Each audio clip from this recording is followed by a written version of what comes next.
สบายดีพวกข่อยในเกมฟรีไฟแล้วมื้อนี้จะมาเล่นเกมฟรีไฟแหละก็มื้อนี้จะมาเป็นคลิป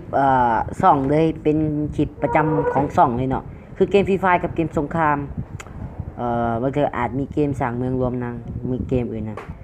เกมในสตรีมนี่อย่างหนึ่งคือเสียเงินกับฟรีเล่นนี่แต่ข่อยเลือกจะเล่นของตัวเกมฟรีก่อนเลยจังเกมที่ข่อยอยากได้นะข่อยจังถ้าเฮ็ดคลิปเอาเงินไปซื้อเอา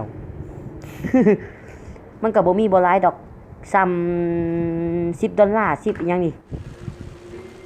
เอาละถึงเวลาลงล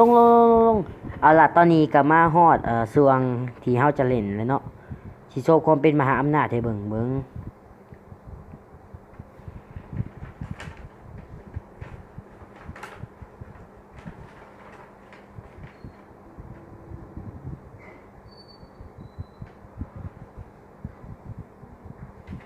ข่อยขอตัดไปตอนต่อสิไปคลิปเนาะ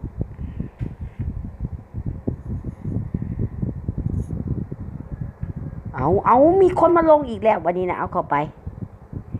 ยังบ่ทันได้ตัดต่อซ้ำ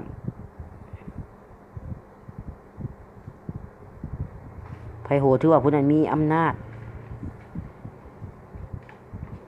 กูแลหนี้แล้วครับข่อยบ่อยู่ใกล้เจ้าแล้วครับข่อยแลหนี้แล้วครับเด้อครับข่อยบ่อยู่เด้อครับไปเลยกินเห็ดเนาะเห็ดยังบ่เลือดโอ้ยสิไปกินเห็ดได้จังได๋วะเออเอ้ามาหยุดนี่มีรถบ่นี่แล่นไปอุ้ยโรงงานโคตรใหญ่ไปมือระเบิดสังหารข่อยเป็นมือสังหารอย่างคือกระตุ้ดนี่มันเห็ดนะอย่าบอกบ่มีหยังได้นอกจากยาให้ชีวิตตนเองโอ้ยนอจะแม่นอัปประชดแองอะไรเนาะชีวิตข่อยเนาะกระโดดข้ามไป1ที่ไป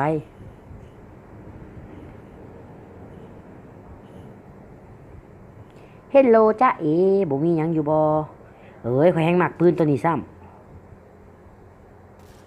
เอาแล้วปืนมันลั่น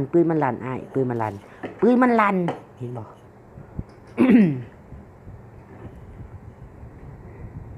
เอ้ามี15คนเลยโอ้ยจะแม่นน้อยแท้เหลือคนหนึ่งข่อยก็จะหน่อยข่อยก็ลากกระเจอกันแล้วจักหน่อยถ้าเหลือคนหนึ่งอย่าบอกได้ว่ามันอยู่ใกล้ๆข่อยคาย่างเข้าไปนี่ซอยข่อยเลยแล้วข่อยวะ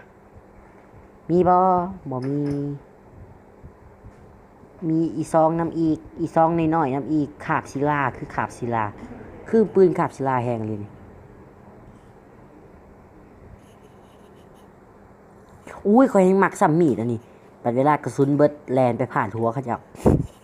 อุ้ยคิดโคตรสัวเลย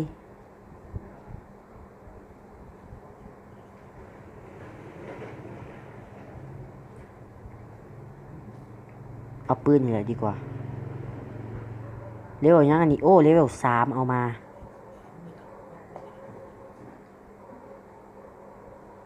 ข่อยได้ยินคือเสียงรถนี่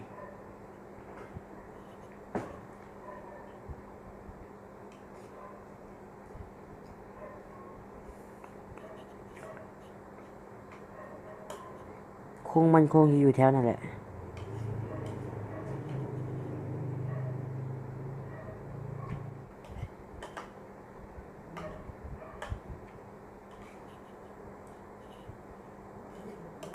ข่อยแล่น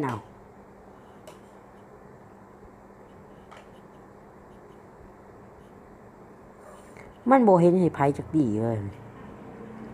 เขตปลอดภัยลงแล้วมีหวังตายอย่างเดียวปืนยังว่ายาวๆนี่อุ้ยข่อยแฮงมักซ้ำปืนอันนี้ปืนโบราณออกโบราณ แล่นเข้ามาเจอสไนยิงสไนแล้วว่านี่ยานแม่นสไนแน่นอนไปบ่ต้องมาเก็บว้าวกระสุนบ่เต็ม อุ้ยแฮงฟรีแฮงฟรีแฮงฟรีโอ้ยนะโอ้ขึ้นมาทั้งสุดนี่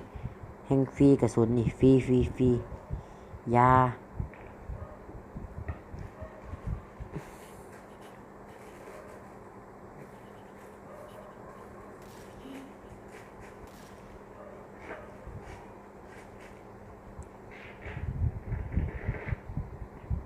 เน่เหลือ8 คนจะหน่อยกับข่อยคนเดียว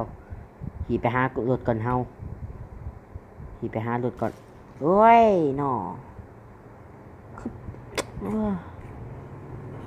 ปืนมันคือรัวแท้ปืนนี่แรงขึ้นดีกว่าบอยูดอกทั้งรูมันนี่โอ้ my god โอ้ my god มันยอดมากมันลดลงแล้วหนีบหนีไหมหนีไวๆดิข่อยสิโง่ยังวะอย่าบอกว่าหนีไปโอ้ยังบ่ได้สังหารคนแต่คนสักแวบแวบแวบคือคนนี่แวบแวบแวบแวบเฮ้ยคนคือคนอะไรอาจจะเป็นบั๊กก็ได้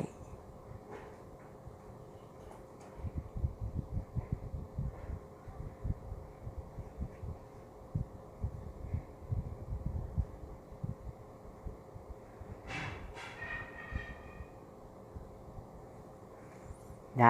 ด้ข้าเขาไปอยู่ที่ไหนนี่ก็ได้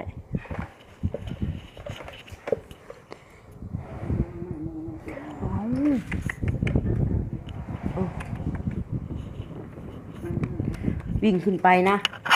ที่จะคือว่ากำลังอัดคลิปนี่นะที่ปีคนกระโดดจะมีเสียงคนว่าหลายนี่เลยอ้าวก็มาต่อกันเนาะครับเมื่อกี้แม่เอิญฮะคอยเห็นคนยิงปืนใส่อยู่เทิงนี่มันขึ้นจังใดวะโอ้ยกดเอามาสดเลยกูนี่กดอัปยศโอ้ไก่เข้ามา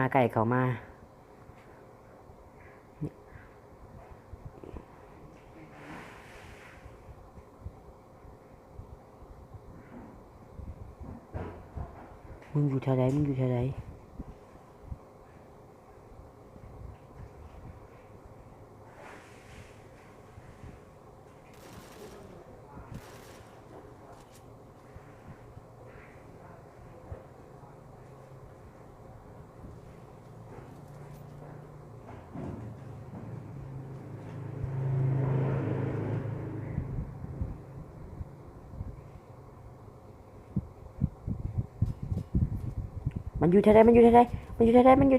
นี่ก่อนตายโอ้มันลอยหลัง